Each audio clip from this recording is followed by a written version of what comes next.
Hi everyone. Today I want to talk to you about something super important when it comes to building reliable systems, and that's incident management. But before we get into the guts of this, I want to share a story with you. On August 1st, 2012, what's now become a very notorious story within the DevOps and technical communities, one particular organization experienced an outage that to the tune of about $163,000 every 7 seconds really caused some problems with their organization. A lot of you may be familiar with this story of Knight Capital.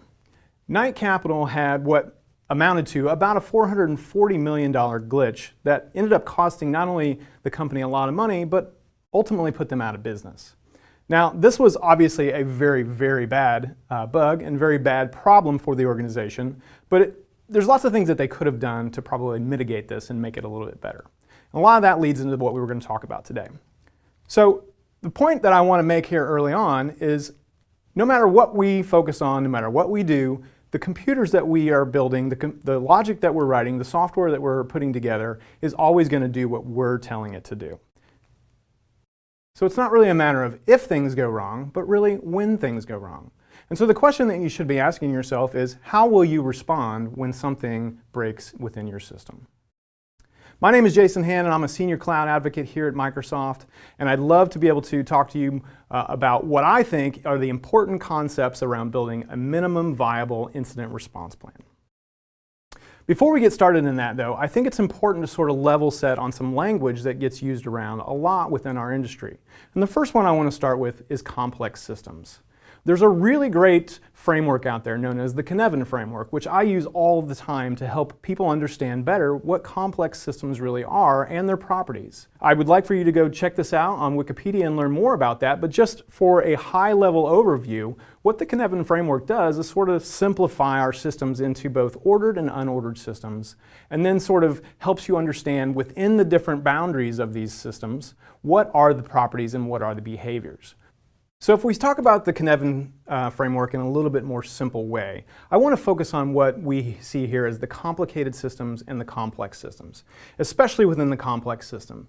And what this illustration is trying to teach us is that when there is something wrong within a complex system, we first must probe, then sense, and then respond. And so those are kind of the three things that, that we talk about within incident response within complex systems. One of the things we know about complex systems, especially if you're responsible for keeping them up, is that failure is unavoidable. We've all seen the dumpster fire, we've all had to respond, we've all had to troubleshoot, and we've all had to figure out what's going on to get our systems up and running again. Now, back in 1998, a gentleman named Richard Cook, Dr. Richard Cook actually, presented to us this white paper that in just 7 pages put the entire technical industry on its head. And one of the things that came out of this paper that most of us really hadn't stopped to consider is that the idea of controlling and adding additional processes does not actually help prevent incidents. In fact, it sometimes actually creates more problems. Responding to incidents has just become part of the job. We've all had issues, we've all had to respond to it, whether it's an official capacity or not. We all know that technology isn't going to work perfectly all the time. And a lot of the things that we try to teach within the DevOps community and share here at Microsoft is that some of the things that we try to teach about incident response isn't necessarily technical. There's lots of tools, there's lots of procedures and lots of processes, but there's also a lot of things that we can be learning from other industries, especially from the human factors and system safety industries. On top of that, there's so much that we could be learning from fire and rescue. They've been responding to incidents and problems for a long time. Okay, now that we've all agreed that there's going to be problems, there's going to be some sort of issues with our system, what do we do from here? One thing I'd like to hopefully get across to you right now is there's a huge difference between reacting and responding to incidents. What we really want to see is actually a response. When everything becomes reactionary and it's just a knee-jerk sort of behavior to systems, everyone's running around, it feels very chaotic, and it takes actually a lot longer to recover from incidents. Also, when we're talking about building resilient systems, although we can add lots of different monitoring, lots of different technology, and we can put lots of control and process in place, resiliency is actually something that comes down to the people part of the system. One of the things that we talk about a lot in site reliability engineering and DevOps is this idea of the hierarchy of reliability. in which we start with, at the bottom, monitoring, and then move on to incident response, and then into our post-mortem and incident review process. And then from there are more things that we consider. But at the bottom, it's all about monitoring, followed by what are you going to do when you detect an issue? And that's what we want to talk about today. So if we're going to talk about incidents, why don't we get into a little bit of the guts about what actually is an incident and what are we supposed to do under certain situations? It turns out there's actually an entire life cycle of an incident. When you start to break down all of the things that happen between noticing there's a problem, actually recovering from the problem, and trying to improve from those problems, you can start to put them into their own distinct different phases. So let's go through each of those. The first one is the detection phase, which, as you can probably imagine, has mostly to do with building observable systems that can monitor what's going on with both your applications and your infrastructure. This is essentially the first phase of an incident. Hopefully, we've got some tooling in place. Our applications and our infrastructure have telemetry that's telling us whether things are going well or not. And notifications are being fired off to the right people so that they can actually do something about it. That takes us into the response phase. The response phase is where someone, a software engineer typically, is going to acknowledge their awareness of these issues. This particular engineer also knows that they are specifically on call during this point in time. And what they do at this point is actually begin to troubleshoot and triage and try to understand through different methods of diagnosis what's actually going on with our systems. From there, they formulate theories around what should we do next? What are the remediation steps that are going to bring the system back up, or at least recover from whatever problems we're experiencing? That takes us into the remediation phase, where we're actually doing different actions and different tasks, whether that's running scripts, whether that's rebooting servers. It doesn't matter, but this is the remediation step where things are taking place to actually restore and recover services. Then we move on to the analysis phase, which is actually one of the more important parts of the entire incident lifecycle. In the analysis phase is where we retrospectively go through and discuss the timeline of events, starting with when did we know when there was a problem, all the way to when we actually recovered from our issues. And in this analysis phase, we look for opportunities for actionable improvement. Not just what can we do technology-wise to improve our systems, but also what can we do on the people side. What this allows us to do is it sets us up to understand a little bit more of, quote, how the system actually works. There's so much that goes on, especially when you talk about the engineers and the things that they're thinking and doing when they're responding to incidents. And that takes us to our readiness phase. In the readiness phase, we focus on different ways that we can reduce the unknown unknowns within our system. And that means we look across the people, the process, and the technology and see what we can do to learn and improve all of the different things that we do to maintain our systems. From there, we implement those work items and see what we can do to build a more resilient system. So if we start looking at each of these phases individually, the goal will actually turn out to be how can we shorten each of these phases? If we shorten each of the phases, then we shorten the entire incident. So if we look at this in a graph, we can see the first three phases of an incident: detection, response, and remediation. In this example, it took us 15 minutes to even know that there was a problem. Only 7 minutes to sort of coordinate our people and triage and understand what was going on, but then an additional 33 minutes to actually run the scripts or whatever it was to restore our service. So through the entire incident, we can see there was a lot of time that elapsed, and you can look at them in different ways. If we look at the first phase, the detection phase, that's all about monitoring. How can we improve our monitoring? Well, there's a lot of tools out there. Azure, of course, has a lot of great monitoring, application insights, log analytics, all kinds of tools that can help you create a more observable system. But there's also some really great open source and commercial tools available to you as well. Here are a few that I think you should check out. Then we move on into the response plan. In the response plan, we actually start to set up concrete ideas about who's going to be doing what in certain situations. And here are some tools that I'd like to share with you when it comes to coordinating your on-call response plan.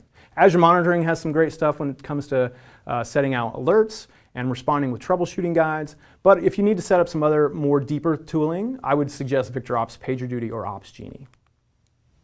First, let's talk about rotations. On-call rotations are super important to establish who is actually going to be responsible for problems when they come up. Now, there's lots of different ways you can set up rotations. You can, of course, just set up a standard rotation, which could be something like 24 hours a day for several days out of a week, or maybe it's just several hours for a few days a week. There's lots of different ways you can set up just a standard rotation. It's a good starting point, And it's also an easy way to sort of get things going if you're not used to doing actual response plans. The next one that a lot of teams use is called Follow the Sun. Now, Follow the Sun is great when you have multiple shifts. This allows distributed teams to actually only have to take on-call responsibilities while they're on their office hours or while they're at work, which is really great to be able to sort of not disrupt people's home lives and their personal lives.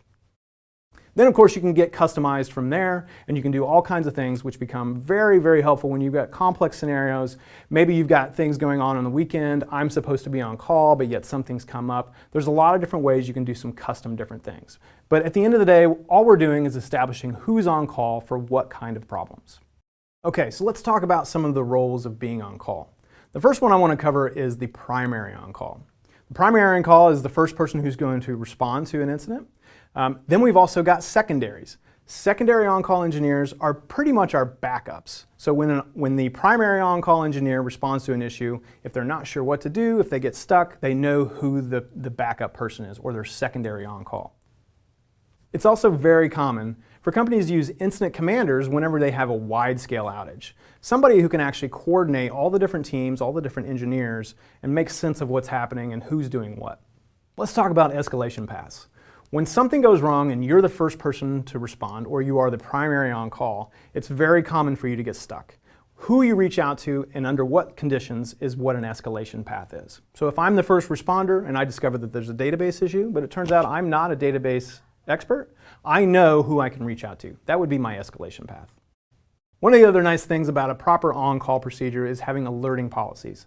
I can tell you personally, I'm not going to wake up to an email telling me that something's wrong with our systems. In fact, I may not even wake up to a text message.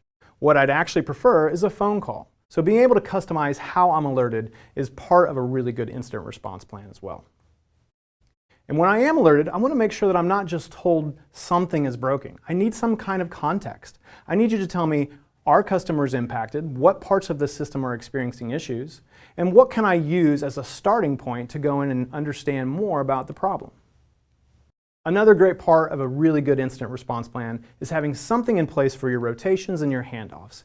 As engineers go off call and others become on call, it's important for them to share ideas and share information about what has been happening during their on-call responsibilities so that you can pass that information on. Another area that's super helpful for incident response plan is actually to practice. We call these game day exercises. So what you do is actually stage a rehearsal for some sort of a problem. If you're going to get good at understanding when things are broken and how to respond to them, it's something that you do have to rehearse and do have to practice. So I suggest you go through and every once in a while, maybe every quarter, a couple times a year, you set aside some time to actually look at your incident response plan and see what you can do to improve it. A big part of every company is prioritizing where their energy and where their efforts go. So to leave you with a few tips for this incident response plan, here's what I suggest. First of all, most of this is about preparation. There's so many things that you need to be doing ahead of time before problems emerge. Responding to incidents is much better than reacting to incidents, so we need to be able to prepare for things. Prioritizing for failure will help us understand that things are going to go wrong. We need to have some procedures in place. We want to always focus on everything we're doing within the system is providing more observability. Observability of a system means that not only do we know something is wrong, but we know how to ask what is wrong, and we can get into the details of what actually needs to be recovered. Okay, so here's some tips for creating an on-call response plan. First of all, you need to set up your roles and rotations. Those would be our primary on-call, our secondary on-call, and possibly, if it makes sense, an incident commander. We also want to make sure that when we alert and we tell people and we tell software engineers that something's wrong, that we're providing contextual alerting. We're giving them a starting place, something that can actually help them make a difference with this incident. And last, you need to focus on escalation paths. When engineers ultimately get stuck, they're not really sure what the next steps are, it needs to be very explicit on who they should reach out to. I also want you to focus on creating routine. The on-call handoffs, the briefings between engineers as they go on-call and off-call are very, very helpful for sharing information about what's going on with the system. That needs to become a routine. The next thing too is, like I said, we need to rehearse our incident response plan. If we never do and we only do these things when something goes wrong, it's not going to go very smooth. A lot of this, as you can probably imagine, is really about continuous improvement, which is at the heart of the DevOps community and even SRE. We know that there's lots of different ways you could be doing this. I provided you with a little bit of a roadmap for building just the minimum ideas about an incident response plan, but I highly recommend that you go out and just implement something and then continuously improve on that. I thank you for your time today, and hopefully I've given you some tips so that you can build your own minimum viable incident response plan. Thanks.